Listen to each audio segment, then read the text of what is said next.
Most brides worry about rain on their wedding day. I watched my parents walk into my reception wearing head-to-toe black, like they were burying me. 150 guests turned their heads. The whispering started before my mother even reached the microphone. She didn't wait for an invitation. She walked straight up to the stage, took the mic from our DJ's hand, and looked right at me. "We are mourning the daughter we lost." What she said next made my hands shake. But what my husband did after that, that's the part no one in that room will ever forget.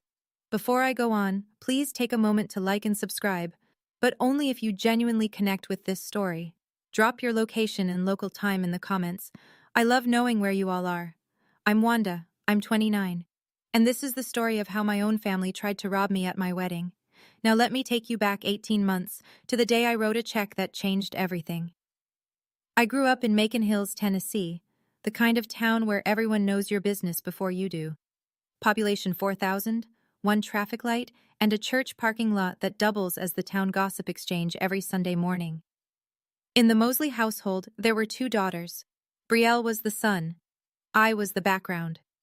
My sister could walk into any room and every head would turn. Blonde hair, easy laugh, a voice that made strangers feel like old friends. Our parents, Janet and Bobby Mosley, built their entire social identity around her. Dance recitals, homecoming court, church talent shows. If Brielle breathed, they clapped. I was different, quiet, steady. I got straight A's, worked the register at the farm supply store from 16, cooked dinner when Mom was too busy driving Brielle to rehearsals. None of that made the refrigerator, and I mean that literally. Our fridge was covered in Brielle's photos. Competition ribbons, prom pictures, a magazine clipping from the local paper when she won Miss Macon Hills Teen. My stuff? One photo, bottom corner, half hidden behind the church calendar. I taped my honor roll certificate up there once, right at eye level. By morning it was gone. I found it folded in the junk drawer. I didn't say anything. That's the thing about growing up invisible. After a while, you stop expecting to be seen. Your sister has a gift for connecting with people, Wanda. You're more of a behind-the-scenes kind of girl. That's what my mother said at Christmas dinner. 12 relatives at the table. I was 17. Everyone nodded like she'd said something kind. I smiled, cleared the plates, and told myself it didn't matter. It mattered. Fast forward 11 years. I'm 27, living in a small apartment across town, working double shifts as a veterinary technician at the county animal clinic. I love animals. Animals don't play favorites. One Tuesday evening, my phone rang. Mom. "Wanda, we need you to come home. It's urgent." The house was falling apart, roof leaking in 3 places, foundation cracked along the east wall. The plumbing, original pipes from 1979, had burst twice in 6 months. Dad's pension and Mom's part-time bookkeeping barely covered groceries. A full renovation was out of the question, unless someone stepped in. There was a family meeting. Mom sat at the head of the kitchen table, Dad beside her, hands folded. I sat across from them. Brielle wasn't there. She'd texted the group chat an hour before. "Sorry, super busy. You guys figure it out." So I figured it out. $85,000.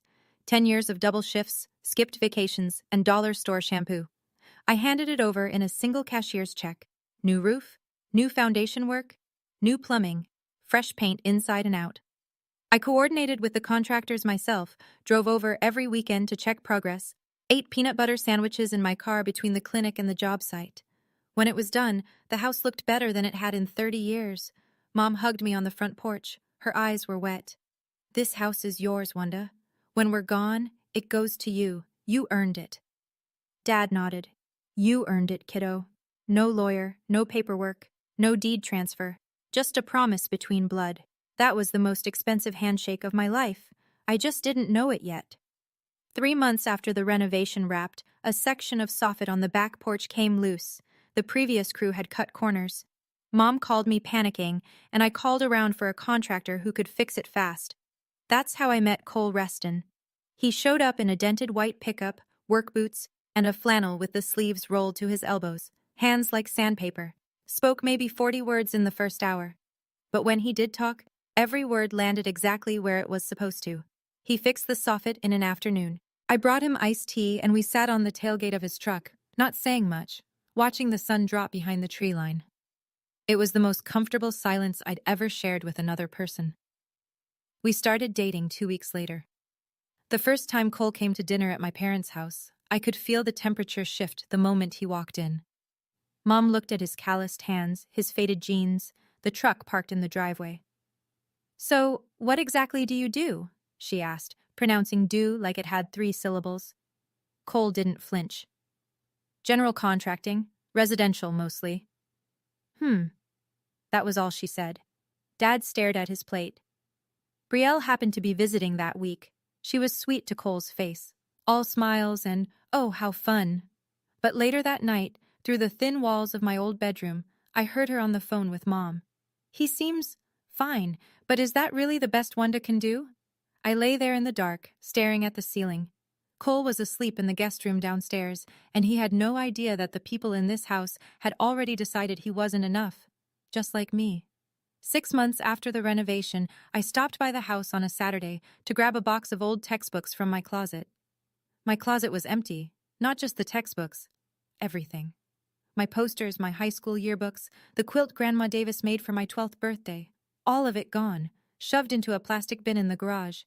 The room had been repainted. Lavender, Brielle's favorite color. New throw pillows on the bed. A vanity mirror I'd never seen. A diffuser puffing eucalyptus into air that used to smell like my old vanilla candle. "Mom, what happened to my room?" She didn't even look up from her crossword. "Brielle needs a space when she visits. You don't live here anymore, Wanda." Something cold settled in my chest. I pushed past it. "Mom, can we talk about the house? About what you and Dad promised?" Dad was in the kitchen doorway. He heard me. I know he did because his hand froze on his coffee mug. Mom set her pen down. "We'll figure it out when the time comes. Don't be pushy." "Pushy? I put 85,000 and we're grateful. But this is still our home. Don't make it awkward." Dad said nothing, just took his coffee and walked out to the porch. I drove home with the windows down, hoping the cold air would shake the feeling loose. It didn't. Cole was waiting at my apartment. He took one look at my face. "You okay?" "I don't know anymore." He didn't push. He just made me a grilled cheese and sat with me until I fell asleep on the couch. I should have listened to my gut that day, because the worst part hadn't even started. Cole proposed on a Sunday morning. No ring at first. Just him, standing in my tiny kitchen, holding 2 mugs of coffee and saying, "I want to build something with you. Not just houses." I said yes before he finished the sentence. I called Mom that afternoon. There was a pause on the line so long I checked if the call had dropped. "Already?" she said. Then, "Well, I suppose congratulations are in order." She didn't ask to see the ring. She didn't ask about the date. 1 week later, Brielle flew home, unannounced. She stayed 5 days, shopping trips with Mom, cooking with Dad, brunch at the cafe on Main Street. I saw the photos on Facebook. I wasn't invited. But the photos weren't the problem. My friend Darla, she works at the post office, knows everything that moves through Macon Hills, called me on a Wednesday night. "Hey, so, Brielle's been talking." "About what?" "About Cole. She told Patty Morrison and half the ladies at the salon that Cole pressured you into paying for the house, that he's got his eye on the property." I sat down on the edge of my bed. "That's not true." "I know, honey, but she said it like she was worried about you. Real convincing." I hung up and stared at the wall. My sister hadn't just insulted Cole behind closed doors anymore. She'd taken it public. In a town where a rumor at the salon hits every kitchen table by Sunday. And the worst part? She'd framed it as concern. "Between us, I think he's isolating her. She used to be so independent." That's what Darla said, Brielle told them, word for word, like she'd rehearsed it. 2 weeks later, Mom called. No small talk. No, "How are you?" Just a voice I barely recognized. Cold, clipped, certain. "Your father and I have been thinking. Maybe the house should go to Brielle. She's struggling, Wanda. You have Cole." I gripped the phone so hard my knuckles went white. "Mom, I put $85,000 into that house. That was a gift to your family. Don't throw it in our faces. A gift. 10 years of my life. Repackaged as a gift so they could hand the result to someone who texted you guys figure it out while I signed the check." I tried one more time. "You and Dad promised." "Promises change. Circumstances change. Brielle needs stability right now, and frankly, with Cole in the picture, I'm not sure your priorities are where they should be. There it was. Not just the house, not just the money. She was using Brielle's lies about Cole as justification. That night, Dad called. Separate phone. His voice was quiet, tired. Just let it go, kiddo. Your mom's mind is made up. And yours? A long pause. I don't want to lose anybody. You already are, Dad. He hung up first. I sat in the dark doing the math. $85,000. No documentation, no contract, no witnesses beyond a kitchen table promise. If I stayed silent, I would lose every cent. Brielle would sell that house the minute the deed was in her name, and my parents would never admit they'd been wrong. But if I fought back, I'd lose them entirely. I chose silence, not because I was afraid, because I didn't yet know how far they were willing to go. Cole found me at the kitchen table at midnight, staring at a bank statement on my laptop screen. The $85,000 transfer, highlighted in yellow, dated 22 months ago. He pulled up a chair. Didn't say anything at first, just looked at the screen, then at me. Tell me everything. So I did. Mom's call, Dad's resignation, Brielle's rumor campaign, the room painted lavender, all of it. Cole listened without interrupting. When I finished, his jaw was tight but his voice was steady. Do you have the receipts from the renovation, the bank transfers? I nodded. Every email, every invoice, the bank statements right here. What about the contractor? Would he remember? Greg Holloway. He'd remember. I called him every week for 4 months. Cole leaned back. He folded his arms, and I could see him thinking, not reacting, not fuming, just calculating, like he was reading blueprints for a building that hadn't been built yet. Good. Keep all of that. Screenshots. Save them somewhere safe, not just your email. And Wanda? Don't confront them. Not yet. What are you thinking? He looked at me, not angry, not pitying, just certain. I'm not going to let them take what's yours, but we do this smart. He squeezed my hand once, then stood up, rinsed his mug, and went to bed like it was any other Tuesday. But it wasn't any other Tuesday. Because starting that night, I noticed something. Cole began spending an extra hour on his laptop every evening after dinner.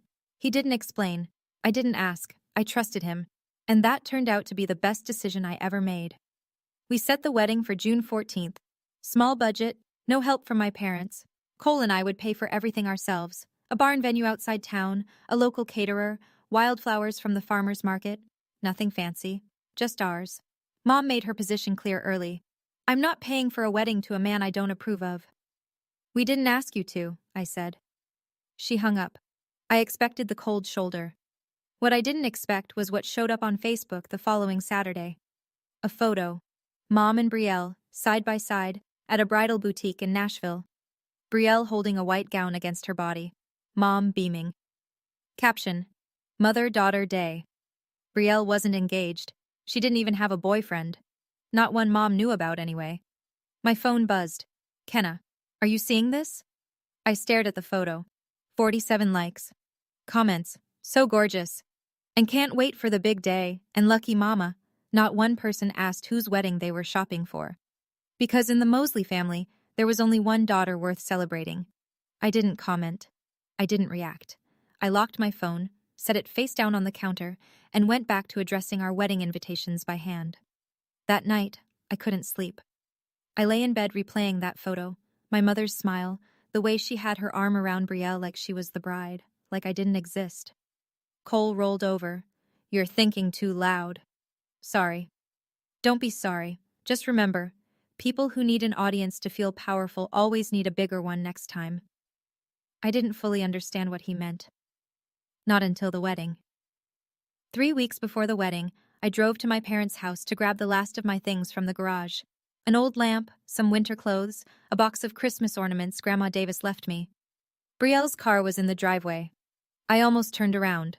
But my stuff was my stuff, and I was done rearranging my life around her schedule.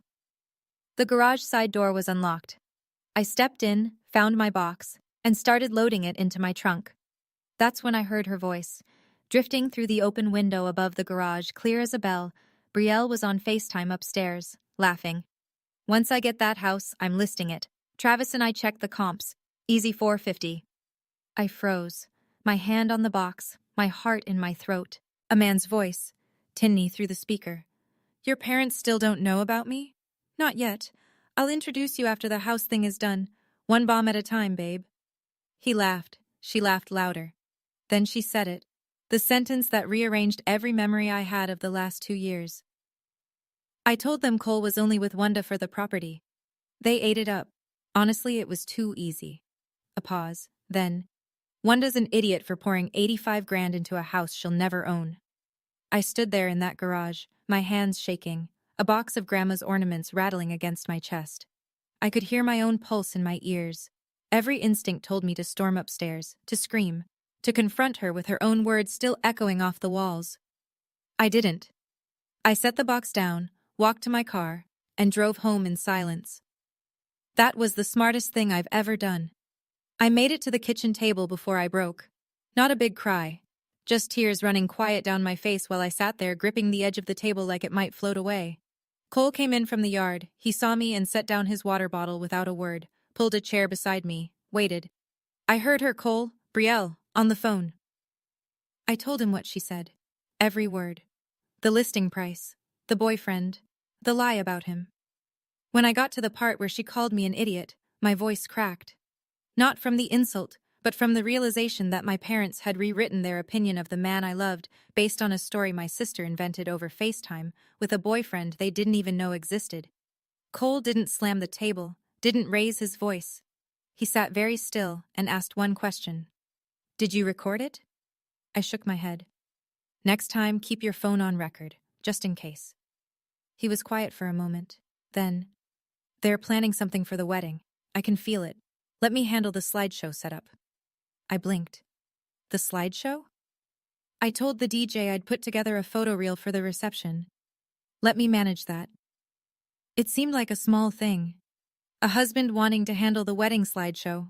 But the way he said it, calm, deliberate, like a man measuring twice before he cuts, told me it wasn't small at all. If they want to make a scene, we'll let them. And then we'll make sure everyone sees the truth. I didn't ask him to explain. Cole wasn't a man who made promises he couldn't keep. Whatever he was building, I'd see it when it was done. Okay, I need to pause here for a second. Looking back, I know some of you might be thinking, why didn't you just cut them off right then? And honestly, I asked myself that too. But when it's your parents, the people who fed you, drove you to school, sat beside your bed when you had the flu, walking away isn't as simple as it sounds from the outside. So let me ask you, if you heard your siblings say those exact words about you, calling you an idiot, planning to sell your investment out from under you, what would your next move be? Tell me in the comments. Now, back to what happened next, because it got worse. Cole didn't talk about what he was doing. He just did it. Over the next 2 weeks, I'd catch glimpses. His laptop open on the kitchen counter at 6 a.m, a manila folder on his desk that wasn't there before, a phone call taken outside on the porch, voice too low for me to hear. One night, I came out of the shower and found him at the table with printed bank statements, mine, spread out in neat rows, highlighted, annotated. Those are my transfers to Greg Holloway, I said. Every one of them. 8 payments over 4 months, totaling $85,247. He didn't look up. I also pulled the email chain between you and Greg. Every invoice, every work order. Cole, what are you? I talked to a real estate attorney today. Name's Mitchell Farrow, out of Cookville. I sat down. A lawyer? Just a conversation. He said if you contributed a significant amount to the property, documented, traceable, and they try to deny you any interest, you have a strong case. Unjust enrichment. Tennessee recognizes it. He said it the way he'd say, the roof needs flashing. Factual, no drama. I'm not trying to take their house, Cole. I know, neither am I. He looked at me then. But if they try to take what's yours on our wedding day, I want the truth ready. He held up a USB drive. Small, black, ordinary. Slideshow backup, he said, and he slipped it into his shirt pocket. I watched him organize the papers back into the folder, finish his coffee, and rinse the mug, like it was any other evening. I didn't know what was on that USB. Not yet. I wouldn't know until the night of the wedding. 2 weeks before the wedding. I drove over to my parents' house to return a baking dish Mom had left at our place months ago. A quick drop-off. 5 minutes, tops. I didn't call ahead. Maybe I should have. The front door was unlocked. I walked through the foyer, dish in hand, and turned the corner into the kitchen.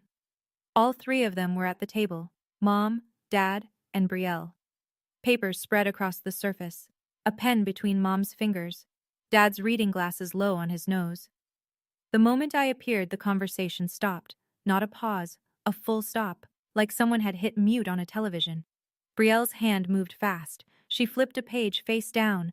Mom's eyes darted to the paper, then back to me. "Wanda, we didn't hear you come in." "I was returning your dish." I held it up. "Oh, thank you." Mom's smile was tight, practiced. I set the dish on the counter. My eyes swept the table. I couldn't help it. Most of the papers were covered, but one corner of the page Brielle had flipped was still visible. I saw 4 letters, printed in bold. Quit. The beginning of a word. I didn't need to see the rest. "Just going over some boring bills," Mom said. She was already gathering the pages into a stack. "Of course," I smiled. "I'll get out of your hair." I walked out slowly. I didn't run. I didn't accuse. In the car, I pulled out my phone and typed 2 words into the search bar. Quitclaim deed. A legal document that transfers property interest from one person to another. No sale required, no warranty, just a signature. They weren't just talking about taking the house anymore. They were drawing up the paperwork. 1 week before the wedding. A Tuesday afternoon. I was home, folding laundry, when the doorbell rang. Brielle, standing on my porch in a linen sundress, hair curled, smile wide, like she was dropping off a casserole. "Hey sis, got a minute?" She walked in before I answered, sat at the kitchen table, pulled a single sheet of paper from her bag, and slid it across the surface. The header read, "Acknowledgement of gift." I picked it up. The language was simple. 1 paragraph. It stated that I, Wanda Mosley, acknowledge that my financial contribution of $85,000 toward the renovation of the Mosley family home was a voluntary gift, made without conditions, expectations, or claims to ownership. A signature line at the bottom, my name printed underneath. "It's just a formality," Brielle said. She tilted her head, eyes soft. "Mom wants peace of mind before the wedding. You know how she worries." I read it again, every word. Then I folded it, set it on the table, and looked at my sister. "I'm not signing this, Brielle." The softness in her face flickered, just for a half second, a flash of something cold behind the smile. Then the mask came back. "Fine, we'll talk about it later." She stood, grabbed her bag, and walked to the door. "See you at the wedding." She left the paper on the table. Whether she forgot or left it on purpose, I'll never know. But I know this. Cole came home 20 minutes later, saw the document, and photographed every inch of it, front and back.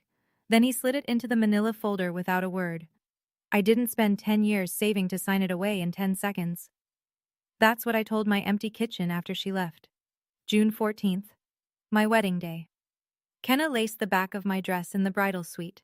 A converted tack room with a full-length mirror propped against a barn beam. Simple white dress, no train, red lipstick, my grandmother's pearl earrings that I'd kept in a velvet pouch since I was 19. "You look incredible," Kenna said. "I feel like I'm going to throw up." "That's normal, also incredible." The venue was a restored barn 20 minutes outside Macon Hills. String lights draped from the rafters, long wooden farm tables, mason jars stuffed with wildflowers Cole had picked that morning. 150 guests. My co-workers from the animal clinic, Cole's crew from the contracting business, neighbors, old friends, a few of Cole's cousins from Knoxville. The ceremony was outdoors, under an oak tree. When I came around the corner and saw Cole standing at the altar in a charcoal gray suit, his eyes turned red before I even reached him. He blinked hard, bit his lip, took my hands like he was holding something he'd been waiting for his whole life. Then Kenna touched my arm. "Wanda." Her voice was strange, tight. "You need to see this." I turned. Through the side window of the barn I could see the parking lot. A silver sedan had just pulled in. The door opened. Mom stepped out, head to toe in black. A long black dress, black cardigan, black shoes, funeral clothes. Behind her, Dad. Black suit, black tie, black expression, and behind him, Brielle. Also black. A fitted black dress and heels, sunglasses pushed up on her head. 3 people dressed for a burial, walking toward my wedding. "Say the word, and I will lock that door." Kenna whispered. I didn't say the word. I wish I had. I didn't lock the door. I didn't cancel the ceremony. I did what I'd been doing my entire life in the Mosley family. I carried on. The three of them took seats in the front row, black against a sea of pastels and summer florals. 150 people noticed. Nobody said a word. A woman on Cole's side, his Aunt Margine, leaned over to her husband and whispered something behind her program. I could read her lips from the altar. Is someone dead? The officiant kept going. I kept standing. My hands were in Cole's, and his thumbs pressed into my palms every time I started to tremble. During the vows, Cole went off script. Just one line. I will always protect what's ours. Not yours. Not mine. Ours. He held my eyes when he said it, but I saw Mom shift in her seat. Brielle crossed her arms. Dad stared at his shoes. We kissed. The crowd erupted. Cheers, whistles, Kenna ugly crying into a handkerchief. Everyone was on their feet. Everyone except 3 people in the front row. Mom sat rigid, hands clasped in her lap, black dress stark against the white folding chair. Brielle sat beside her with a small smile. Not a happy smile, the kind of smile you wear when you know something no one else does.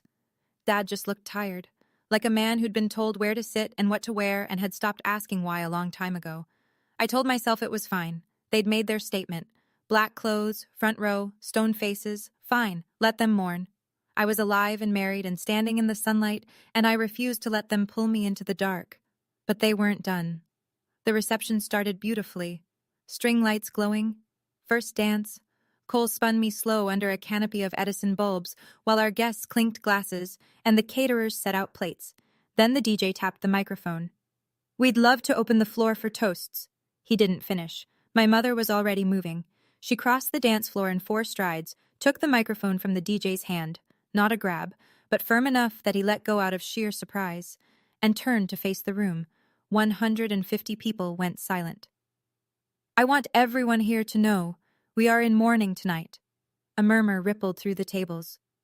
We are losing our daughter to a man who married her for our family home. I couldn't breathe. My chest felt like it had been filled with concrete. She wasn't done. Wanda, if you have any love left for this family, you will sign a document right now releasing any claim to our house. Your sister needs that home, not some outsider. She pointed at Cole, at my husband, at the man who'd just promised me forever under an oak tree 30 minutes ago. Bobby stood up beside her. He didn't speak. He just stood, a silent wall of endorsement.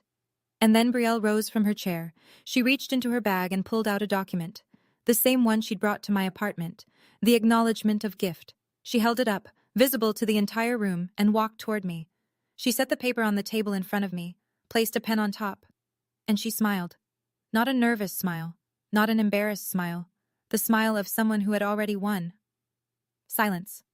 Not the comfortable kind, the kind that presses against your eardrums and makes the room feel like it's shrinking.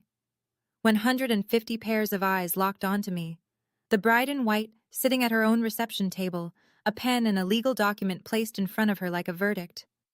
Brielle leaned down, close enough that I could smell her perfume. Just sign it. It was never yours anyway. I looked at the paper, then at the pen, then at my sister's face. Calm, certain, already rehearsing her victory speech. Then I looked at my parents, Mom clutching the microphone like a gavel, Dad standing beside her with empty eyes. 2 people I had fed, cleaned for, poured every dollar I'd ever saved into, and they couldn't even look at me without resentment. My hands were flat on the table. I didn't pick up the pen. I didn't cry. Kenna was on her feet. I could see her from the corner of my eye, jaw tight, fists clenched, ready to charge. She was about to say something she'd regret on my behalf, and I loved her for it. But then a hand landed gently on Kenna's shoulder. Cole. He stood up from beside me, slow, deliberate. He buttoned his suit jacket, one button, the way he always does, and gave me a look. Steady eyes, a small nod, the kind that said, I got this. Then he walked away from the table, past the dance floor, past the bar, toward the DJ booth, where his laptop sat connected to the projector screen. He picked up the remote. 150 people watched my husband point a small black remote at a glowing white screen. Nobody, not even I, knew what was about to appear. All right, I have to be honest with you for a second. This is the part of the story I've replayed in my head 1,000 times. When Brielle put that pen in front of me, I almost picked it up. Not because she was right, but because part of me just wanted the humiliation to stop. 150 people watching the worst moment of your life. That weight is something I can't fully describe. So tell me, if you were sitting in that chair, in your wedding dress, with every person you know staring at you, would you have signed, or would you have waited? Drop your answer in the comments. What comes next is the reason I'm glad I didn't touch that pen. Cole didn't rush. He set the remote on the DJ table, leaned toward the laptop, and clicked twice. The projector screen, which had been cycling through wedding photos all evening, went dark for 1 second. Then it lit up again. The first image wasn't a photo of us. It was a bank statement. My bank statement. A highlighted wire transfer of $85,000, dated 22 months prior, routed directly to Holloway Construction, LLC. The memo line read, Mosley Family Home, full renovation. The murmuring started immediately. Heads turned, phones came up.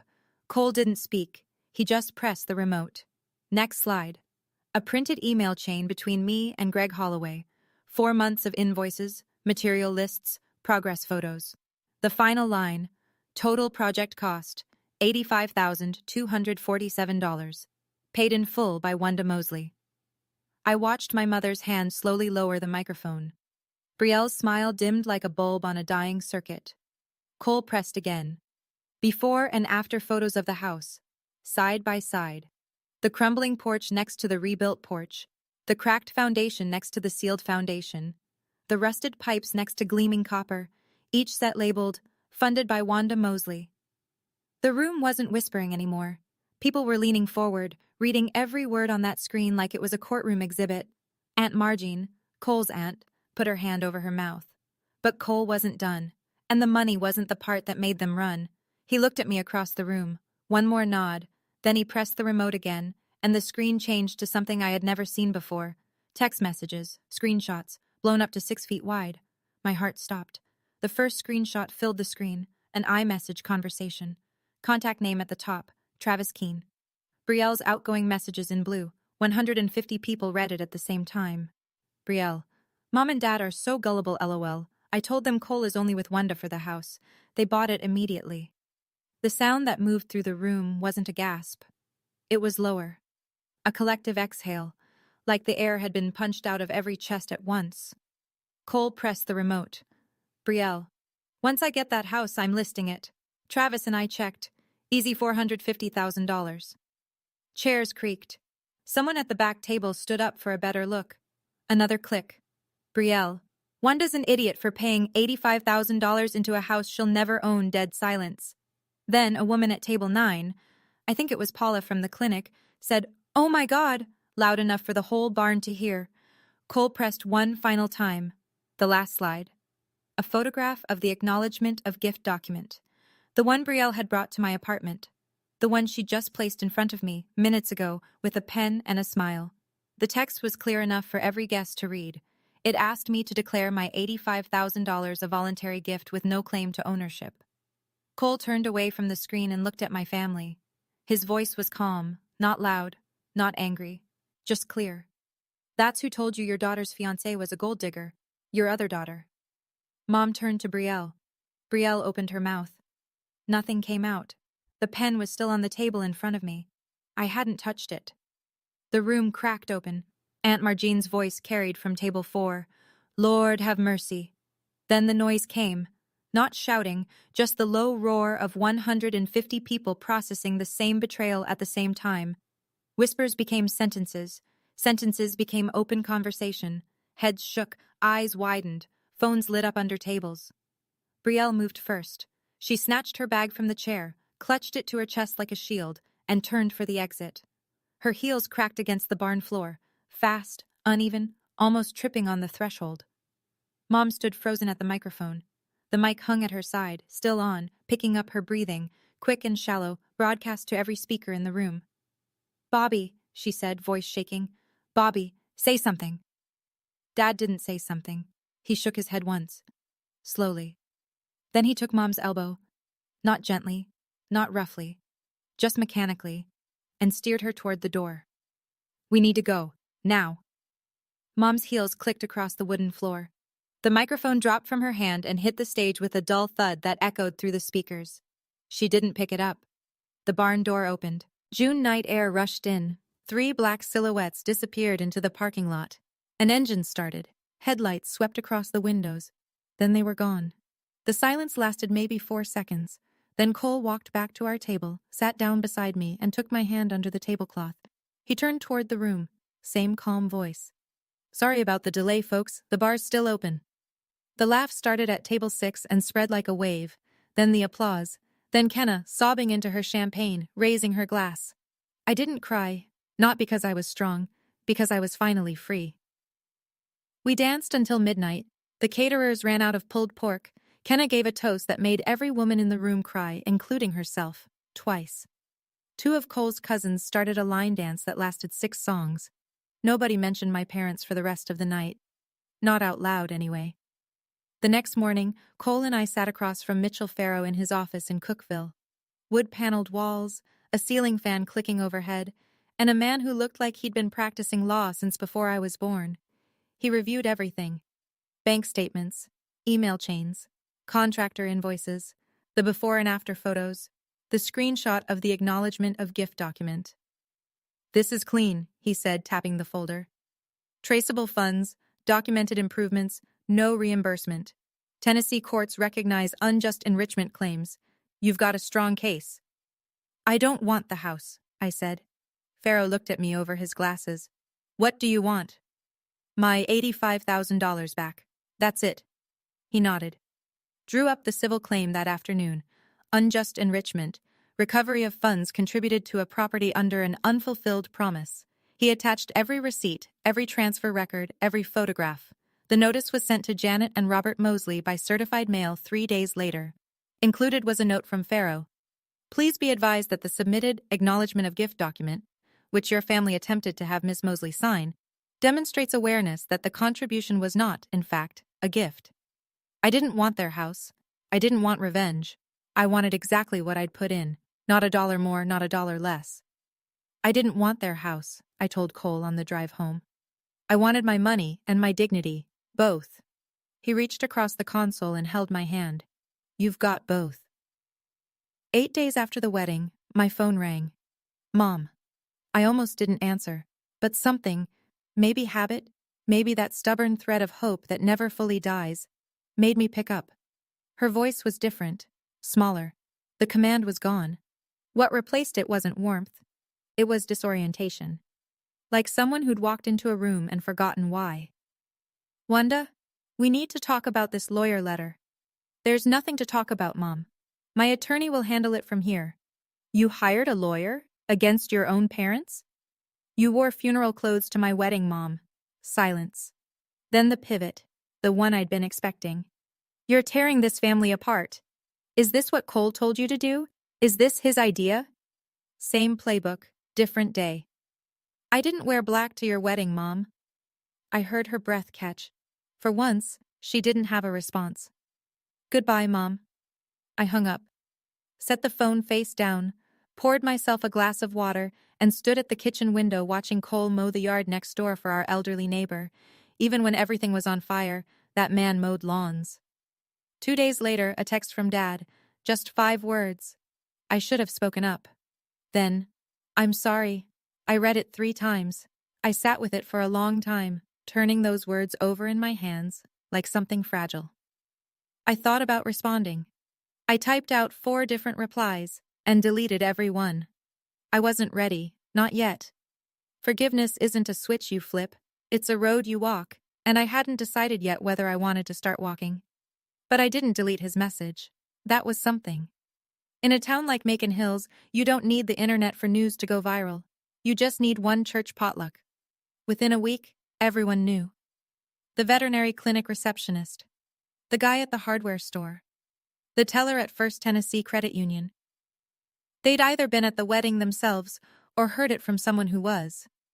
Brielle worked at Pennington Realty, a small brokerage on Main Street run by a woman named Gail Pennington. Gail had been at the wedding, table 7, She'd watched the whole thing unfold with a glass of Merlot in one hand and her jaw on the floor. Monday morning, Gail called Brielle into her office and closed the door. "I saw those texts, Brielle. Every person at that wedding saw them. Gail, I can explain. I sell houses based on trust. I can't have someone with that kind of judgment representing my listings." Brielle was let go that afternoon. Then came Travis, the secret boyfriend, the man who was supposed to split the $450,000 payday. He vanished. Blocked her on every platform: phone, Instagram, Facebook, all of it. She called. No answer. She texted. Blue bubbles with no reply. That's the thing about people who are only there for the upside. When the upside disappears, so do they. A few days later, Kenna forwarded me a screenshot. Brielle had posted an old photo of the two of us, from a family barbecue years ago, with the caption, "Sisters forever, so grateful for family." "She's doing damage control," Kenna said. I stared at the photo, two girls in the sun, arms around each other. I barely recognized either of them. I didn't respond. I didn't repost. I didn't comment. Some things don't need a response. They need a boundary. 6 weeks after the wedding, Mitchell Farrow called. They've agreed to settle. I pulled over to the side of the road to take the call. I was on my way home from the clinic, still in scrubs, dog hair on my sleeve. "What are the terms?" "Full repayment, $85,000 over 36 months, equal installments, and you'll have a lien on the property until the balance is paid. Standard protection." "The house?" "Stays in their name. This was never about ownership, and the agreement reflects that." I leaned my head back against the seat, closed my eyes. $85,000. Coming back. Not because I'd screamed or threatened or posted a single word on social media, because I had receipts, because Cole had organized them, because Mitchell Farrow had turned a kitchen table betrayal into a clean legal document. Do I need to see them? No. Everything's handled through my office. They sign there, you sign here. No face-to-face required. Good. I signed the agreement the following Tuesday. A quiet room, a steady pen, my name on a line that actually meant something this time. Cole was in the waiting room reading a Field and Stream magazine. When I came out, he looked up. "Done?" "Done." He stood, tossed the magazine on the chair, and held the door open for me. We drove home with the windows down and the radio playing something neither of us really listened to. It was enough to just sit in the quiet of a finished thing. I didn't need their house. I needed them to acknowledge what I gave. And now, in black and white, on paper with a legal seal, they had. That was worth more than any property deed. Mom stopped going to church for 2 months. In Macon Hills, that's the equivalent of a public resignation. Sunday mornings at First Baptist weren't just about worship. They were the social scoreboard, and Janet Mosley had held a front row seat for 25 years. Head of the welcome committee, first to arrive, last to leave. The woman who organized every potluck, every bake sale, every holiday pageant. After the wedding, she disappeared. The front pew sat empty. When she finally came back in August, she slipped in through the side entrance and sat in the third to last row. Alone. Nobody confronted her. This was Tennessee. People didn't make scenes, they just adjusted. Conversations got shorter. Invitations stopped coming. The casserole train that used to arrive whenever someone was sick skipped the Mosley porch. Dad handled it differently. He started spending more time in the garden, alone, up early, out until dark, hands in the dirt like he was trying to grow something he couldn't name. He called me every 2 weeks, short calls, never more than 5 minutes. "How's the clinic?" "Busy. Good busy." "Cole doing okay?" "He's great, Dad." "Good. That's good." Awkward, stilted, but consistent. Every other Sunday. Like clockwork. Brielle moved to Nashville at the end of July, packed up in a weekend and left without a goodbye dinner. She didn't call Mom. She didn't call Dad. She didn't call me. When there was nothing left to take, Brielle left. I think that was the part that broke my mother more than anything. Not the wedding, not the lawyer letter, not the town's quiet judgment. It was realizing that the daughter she'd chosen, the golden child she'd built her world around, had never planned to stay. She was only ever there for the house. Cole found the house in September. A 2-bedroom fixer-upper on Ridgeline Road, just past the county line. Overgrown yard, peeling siding, a kitchen that hadn't been updated since the 80s. The asking price was low enough to make a real estate agent wince.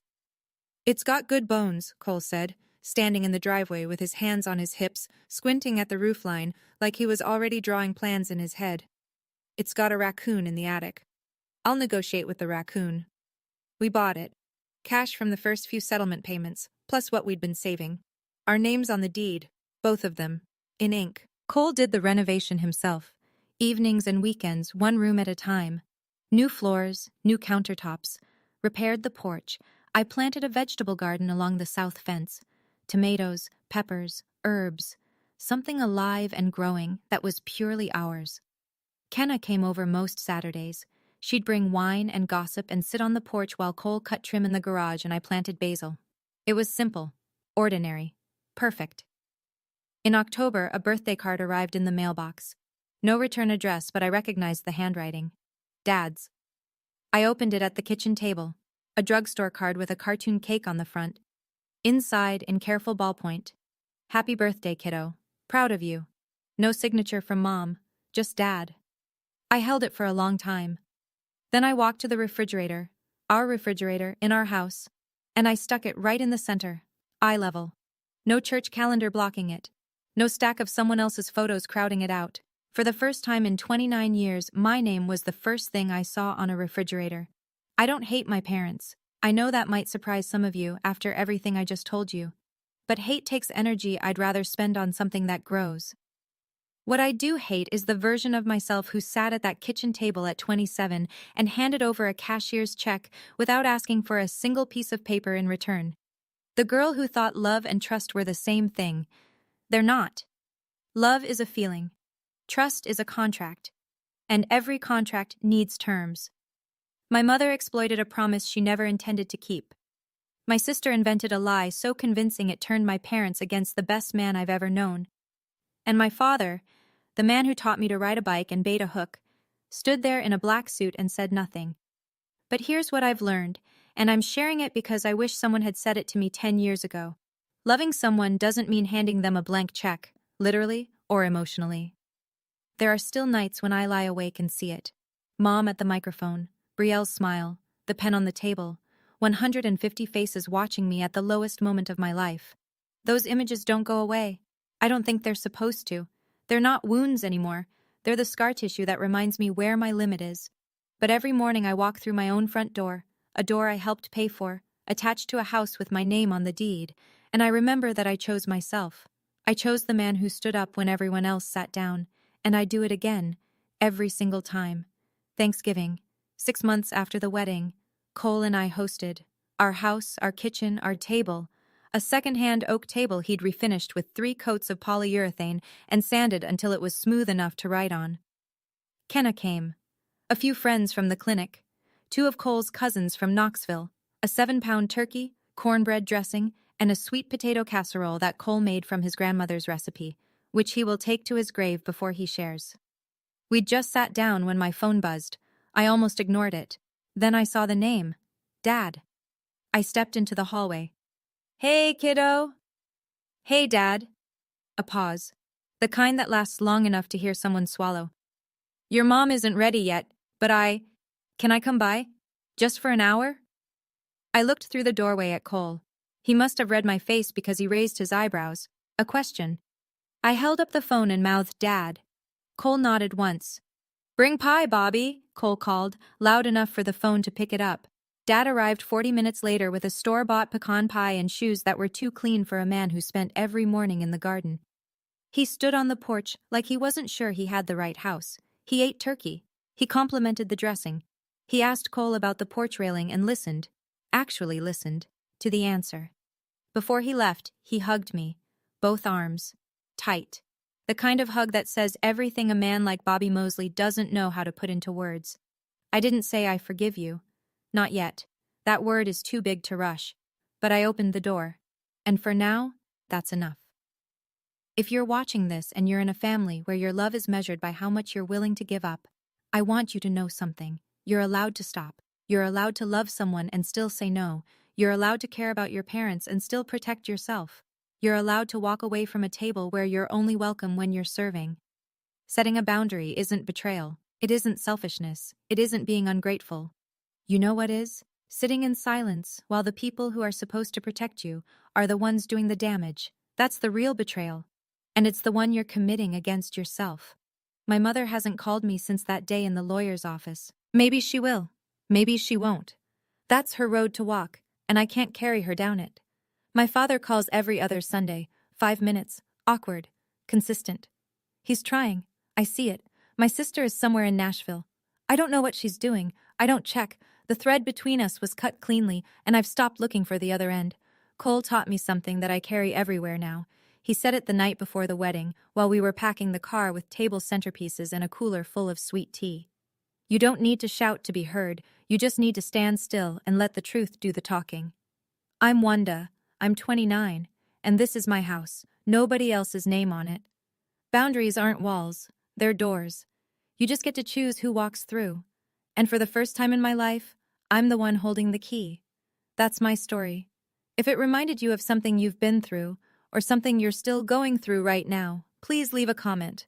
I read every single one, and I promise you, you're not alone in this. If you know someone who needs to hear this today, share it with them. Sometimes one story is all it takes to make someone realize they're allowed to stand up. Hit subscribe so you don't miss the next one. I've linked another story in the description that I think you'll really want to hear. It's about a woman whose family tried to erase her from a will. She didn't let them. Thank you for being here. See you in the next one.